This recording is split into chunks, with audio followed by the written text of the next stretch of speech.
Good morning. So today we're going to talk about MCI. It's mobility and mechanics, consistency, and then intensity. So why is that important?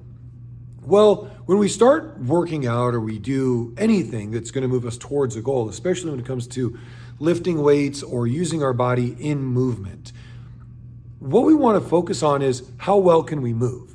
What most people do, and what I've seen over the last 20 years, is there's two types of people, generally, okay? And then there are some outliers. The first group, they're kind of even, but at opposite ends is the last group. The first group is the one that they want to change, they're highly motivated, so they come in and they push themselves really hard, okay? They're holding their breath, their range of motion is limited, they're always trying to pick it up, they're concerned with other people, and they're trying to accelerate the result. They're trying to get somewhere faster, collapse time frames by doing more. And on the other side, there's the group that's very cautious. They're very systematic. They're almost afraid to make progress because they want to make sure everything is perfect. Every movement is good. They're getting correct feedback externally as well as feeling feedback internally. And all of them align or congruent before they move on. So what we've done is we've broken this down into three parts. The first one, M, which is mobility and mechanics, which we'll talk about. C, which is consistency, which we'll talk about. And then intensity, which we'll talk about. Now, mobility and mechanics, what is that? So the way I name mobility is stability in motion. It's not a stretch. I'm not talking about, what's the range of motion that you can hold something for 30 seconds? Like, can you get in the splits? You might have incredible range in terms of mobility, but are we stable in space when we're moving? Can we do the things we want to do? And oftentimes, people who have great skill in some areas are lacking in others. So it goes in sways. And what that means is they put so much attention into one area that the other areas are overlooked. So somebody might be really good at the splits, but when it comes to loading, say, a squat or a deadlift, there's massive compensation in their movement because the stabilization doesn't exist. So what is our pyramid when it comes to our MCI? Well, the very first thing is movement, at the base, movement. Can we move well functionally without pain in order to accomplish our goal? And generally, this is going to fall into one of 7 or 8 exercises.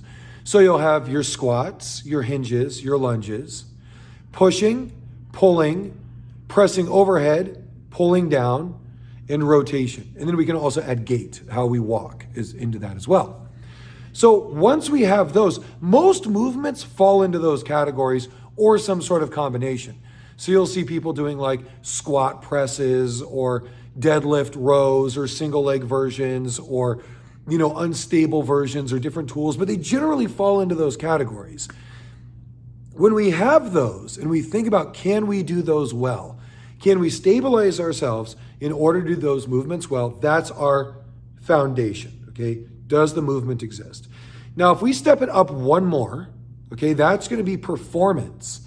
Now that we can move well, how does that apply to our performance in other things, or specifically to what it is that we're learning? Say, weightlifting, for example, or calisthenics, or something along those lines, or even sport to a certain degree. So let's say we can run, but can we run at the level that we need to? Let's say we can turn and pivot, but can we turn and pivot with the speed that we need to? Are our landing mechanics correct? Are we breathing well? Do we have the energy? Can we perform at the level we need to? Jiu-jitsu or Muay Thai, combat sports, anything that we think about, or say you just like to hike or surf or rock climb, those all fit as well. So those are going to be more performance in terms of, can you do the thing, right? Now, on top of that is the skill, okay? Now, this is where generally people have a separate coach. So let's say we move well, we have adequate range of motion, stability in motion, we can do our movements well, but now we want to play tennis. So we go out to play tennis with some friends, we realize that we're gassed super early, okay? That's a performance issue, okay? If you can move well, but you can't perform, that's a performance issue. Now from there, it's a skill issue when you have to work on how you hold the racket, the spin you're doing, predicting your opponent's movements, what you think they're going to do, how you're going to respond. That's skill. That's generally a separate level of coaching. Taekwondo, for children. When people put their kids into sport or adults join a sport, they generally focus much more on the sport, the tip of that, rather than the movement and performance. And that's where we want to put most of our attention. Mobility and mechanics will fall under our movement base of the pyramid. So that's the first one. Now, let's say you can do those things. You've done a squat, you've done a hinge, you've done a lunge, you can walk well, you're rolling off your toe, push, pull, press, pull down. Feeling good, okay? Even your rotation, flexion, extension through the spine, all doing great, okay? Well, can you repeat that? So the question is, if you can do it, how long can you do it? That's the consistency. Can you consistently do it well before trying to move on? So what happens a lot of the time is we do something well. Let's say we've gone through corrective exercises or we learned a skill and we got it, we load it, we lose it, okay? So what happens is from the point of movement to consistency, it doesn't exist under load. So we have to refine that either with a lighter load or changing different variables, say time under tension or tempo. Now, let's say we can do things consistently well. We've learned to load these things. We have more power, more output, more strength, more muscle recruitment. We can do them well. We're confident in our ability at least a foundational level to perform the movement exercises well. From there, we go to intensity, okay? So intensity can often be on our scale of 1 to 10 rate of perceived exertion. It could be how much weight we're lifting for a certain number of reps.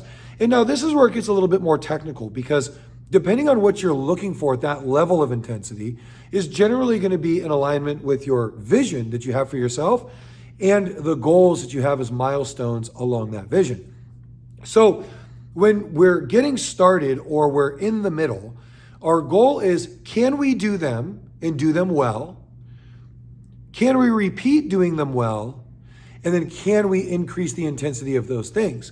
Now, what happens oftentimes is we come in, we go straight for intensity before we have consistency and range, and so injury comes in. Or we go from limited movement to intensity, and then range, or then injuries exist.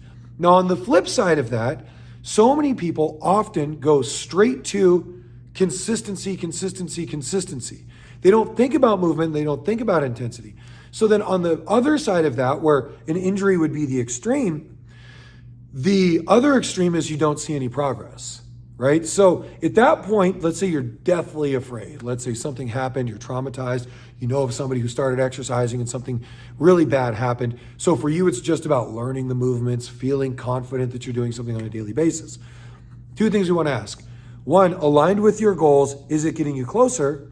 Two, if there's nothing else you can do, let's say you have extreme limited ranges mentally, emotionally, or physically, what other variables can we adjust in our life to help us get closer to those results? So in our programs and what we do in terms of training, mobility and mechanics is always number one. Slow down, get there. It's like drawing back a bow. When you draw back that bow, here's your power. When you let go, you're flying, right? And you can hit something very precise as long as your eyes are on that target. Let's make sure you can draw back the bow well. Then as we let go, are we consistently hitting the target, right? Are we doing what we need to do? And then we can increase our speed or our output based on our goals. So if you have any questions, get involved, let me know, write your comments below. Otherwise, regardless of where you're at in your fitness journey, whether you're here or you're somewhere else, mobility and mechanics first, consistency second, intensity third. If you do that, you get these down, you never have to relearn them, okay? Movement and performance are gonna fall into your movement category. Get those down until you never have to be reminded how to do those again. Have a wonderful day, and if you can't do them, there's a couple things. Sorry, we're going to add one more thing. If you can't do them, find somebody who can assess your movement. Okay, and I think full body movement. So, NASM's really popular. Functional movement screen is very popular. We do both of those here as our primary ones. And then we do individual muscle testing, which is more specific in regards to problems like with NKT or muscle endurance or strength tests. But when it comes to your general movement, get your movement checked, see where you're at so you can get those patterns down so you can accelerate faster without the risk of injury. Mobility and mechanics, consistency, intensity. Have a wonderful day, and I will talk to you soon.